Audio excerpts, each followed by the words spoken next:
Boa tarde. É chegado o momento de fazermos as nossas reflexões do estudo da obra Momentos de Saúde e Consciência, da série psicológica de Joana de Ângeles. Hoje nós estaremos abordando a temática consciência e discernimento. E, como sempre de hábito, vamos fazer um breve comentário de uma mensagem de Emmanuel para preparar o nosso estudo.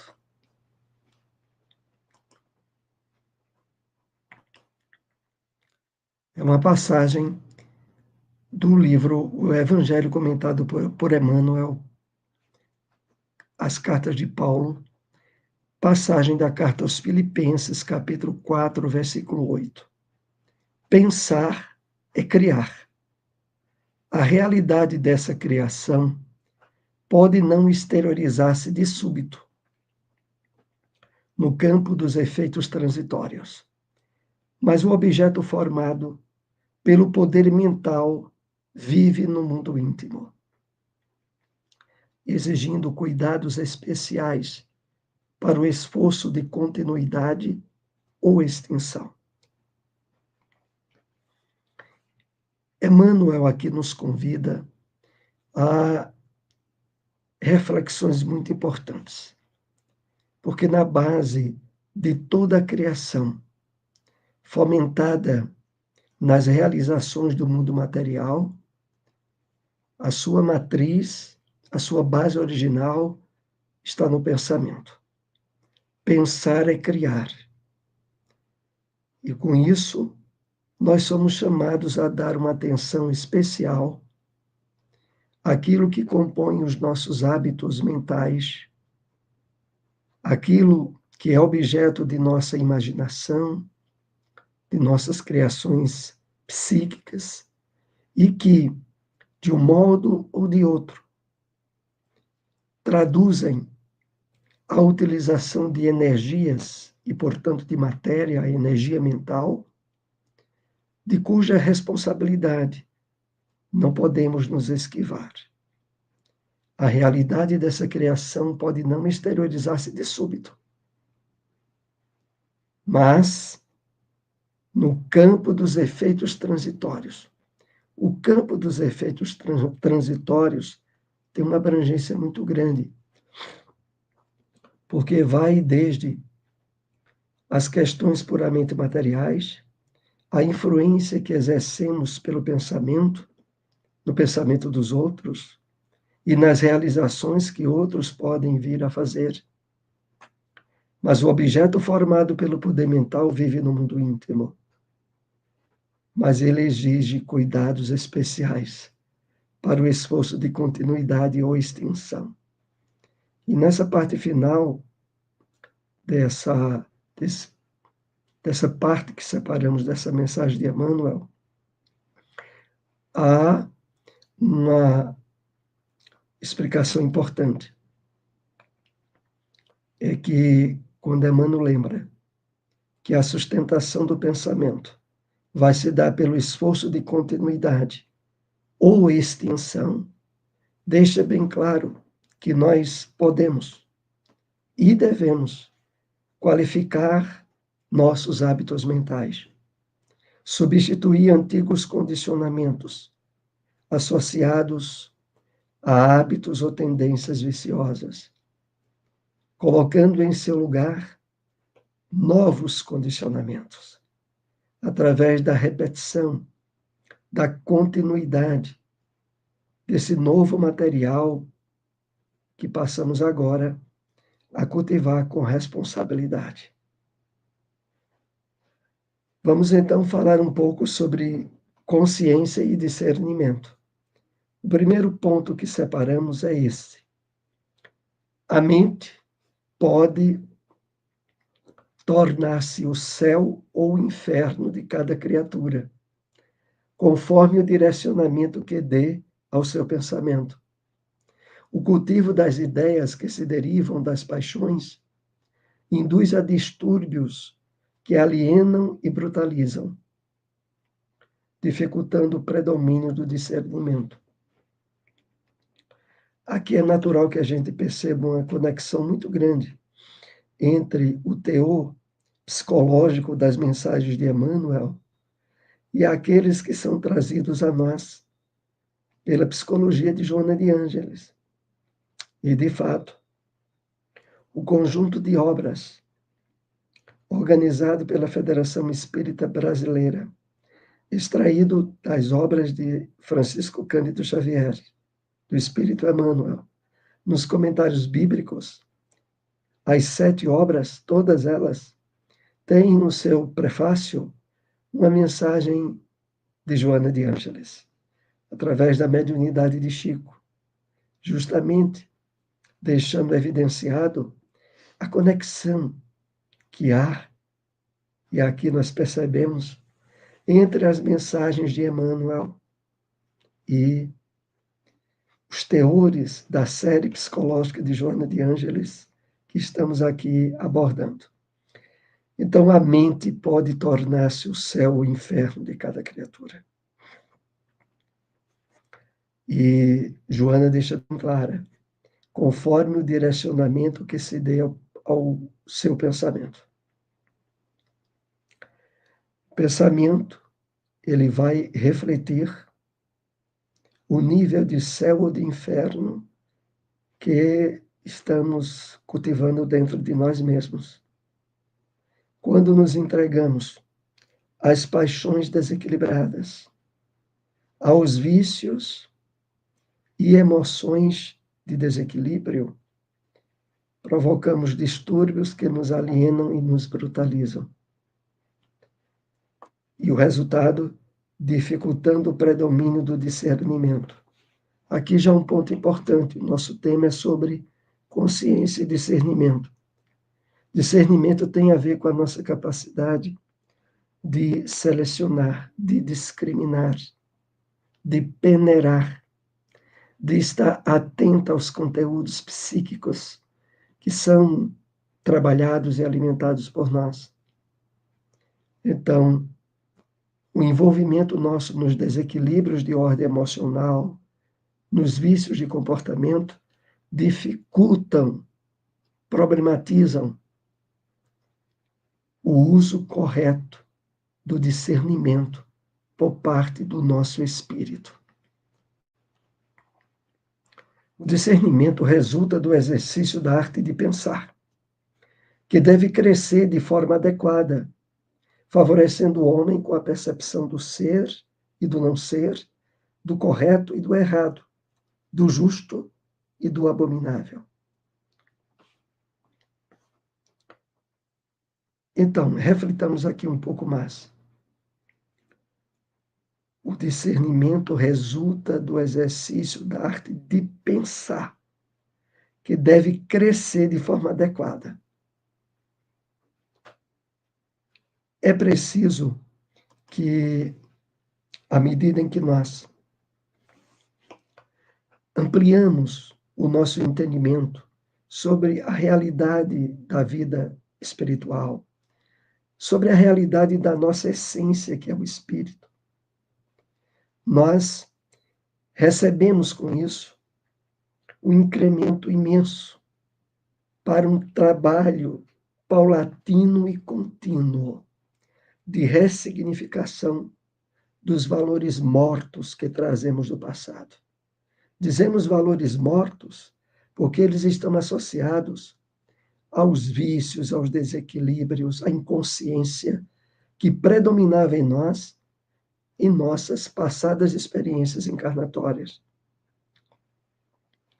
Então, favorece o homem com a percepção do ser, do não ser, do correto e do errado, do justo e do abominável.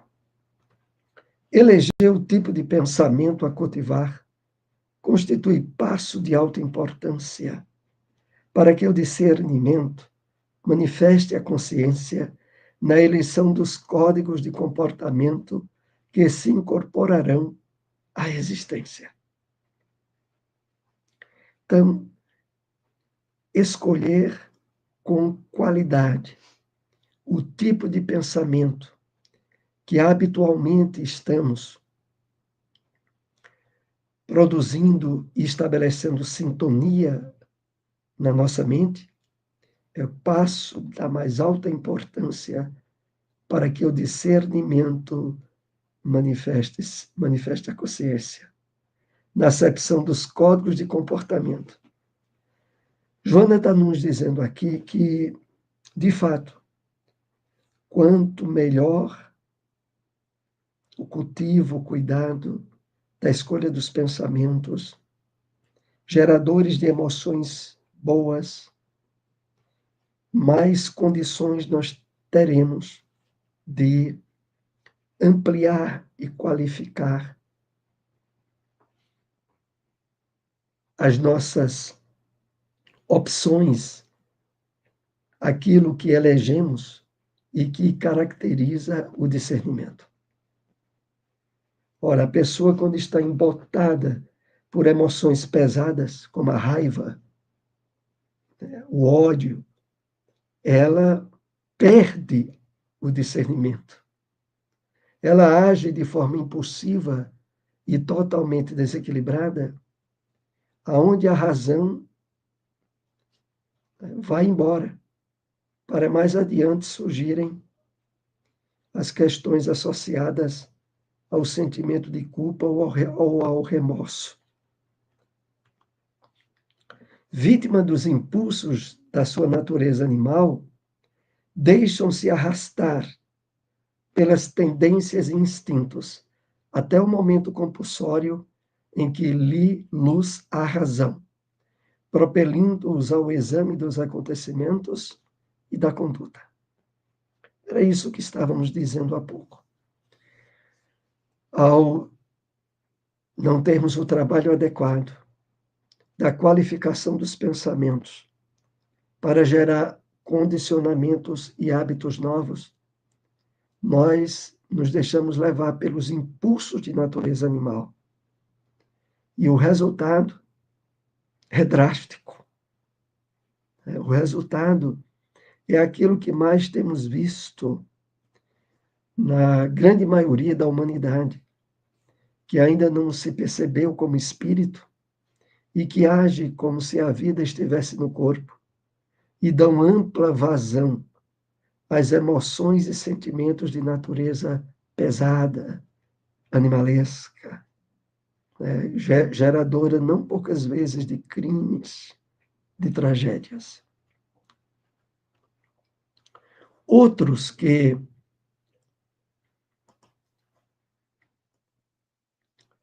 já alcançaram essa fase por falta de hábito de pensar, deixam-se anestesiar e acomodam-se aos fatos e fenômenos existenciais, sem os estímulos inteligentes para galgarem patamares mais elevados. Então, o que se passa, como estávamos dizendo, é de que a falta do devido trabalho na construção desse discernimento, associado à consciência de espírito imortal, levam a maioria das pessoas a acomodarem-se aos fatos, aos fenômenos existenciais. Fenômenos aqui tem uma abrangência bem ampla, diz respeito a tudo aquilo que tem sido alvo das escolhas imediatistas e materialistas do homem, sem os estímulos inteligentes para galgarem patamares, degraus mais elevados. Mas nós que estamos aqui compartilhando dessas observações, desse entendimento sobre o pensamento, sobre o discernimento, somos instrumentados com o material para não estarmos vítimas, né, dessa grande massa de criaturas humanas que ainda não se abriram à percepção espiritual da vida. O discernimento propicia ao ser pensante o amadurecimento psicológico, por extensão de natureza afetiva. Descobre, então, a própria importância do grupo social, no qual se movimenta, empenhando-se para dar conta dos deveres que ele cumpre desenvolver. Quando Joana diz aqui que o discernimento propicia ao ser pensante o amadurecimento psicológico, ela faz aqui uma referência bem clara ao fato de que usar o discernimento está muito ligado àquela passagem do Evangelho segundo o Espiritismo, logo no seu primeiro capítulo, sobre o ponto de vista. Porque discernir é, diante de quaisquer fatos de ordem material, procurarmos a compreensão espiritual daqueles fatos. É não agirmos mais sob impulso, mas de termos apoio, equilíbrio emocional e psicológico, para não deixar-se levar pelos impulsos engendrados pela ausência da falta do hábito de pensar. Que, infelizmente, é o que acontece com muita gente, tá? Porque quando nós colocamos essa expressão hábito de pensar, é ato de pensar com o seu próprio discernimento. Porque uma grande maioria de pessoas pensa sob a influência e o domínio do pensamento dos outros.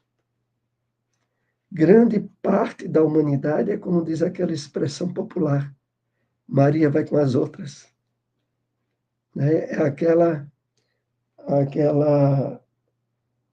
percepção de grupo onde o discernimento individual fica sabotado.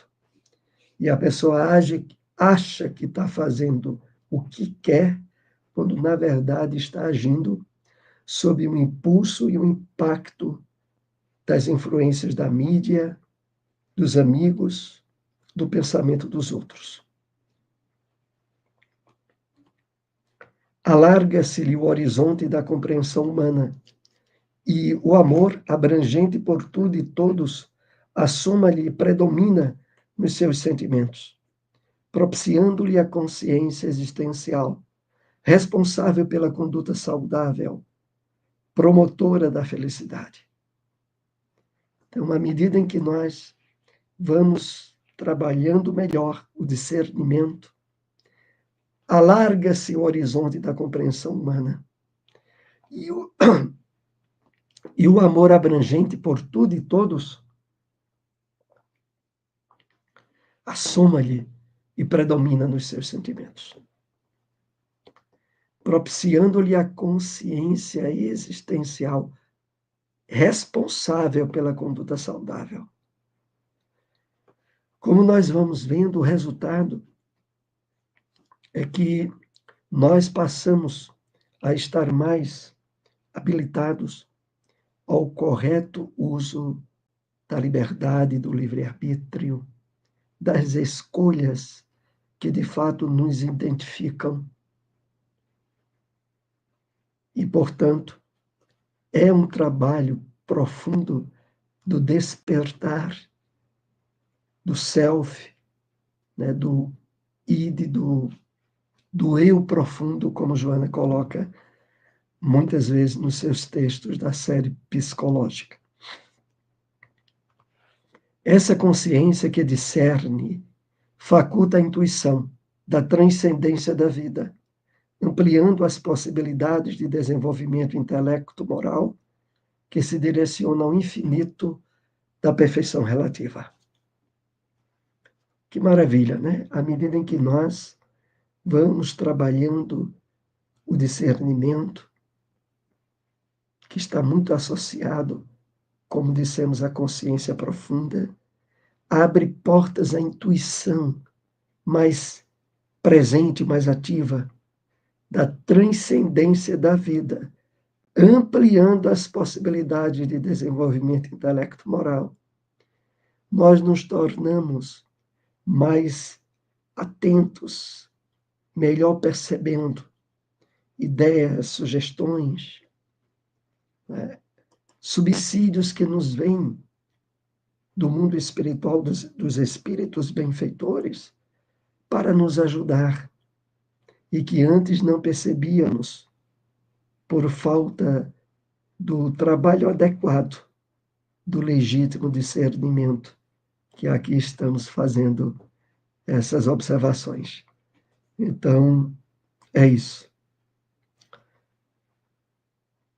Ampliando as possibilidades de desenvolvimento intelecto-moral que se direciona ao infinito da perfeição relativa.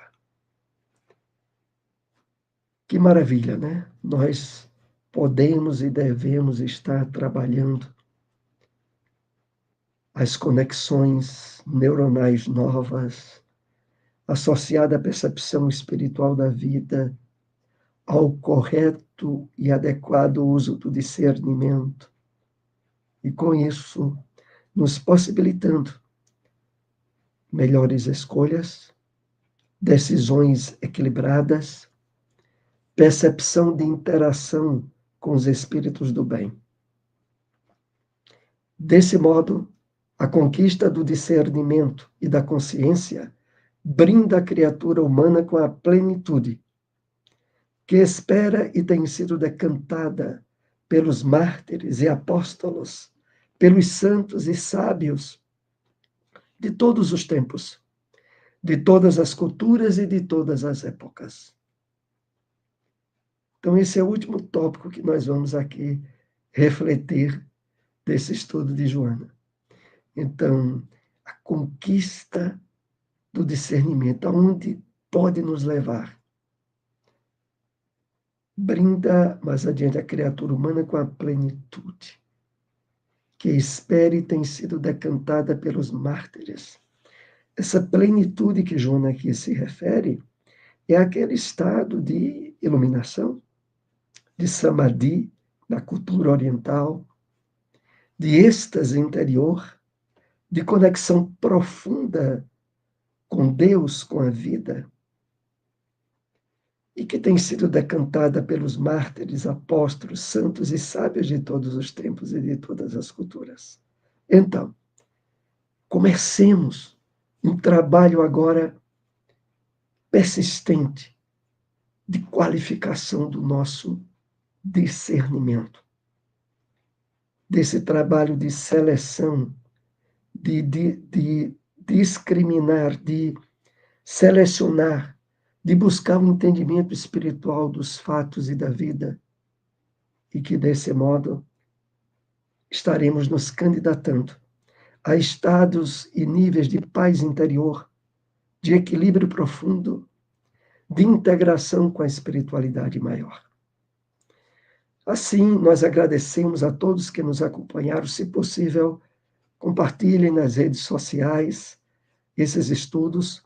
Para nós é muito importante trabalharmos juntos na divulgação da nossa querida doutrina espírita. Muita paz, um ótimo domingo para todos.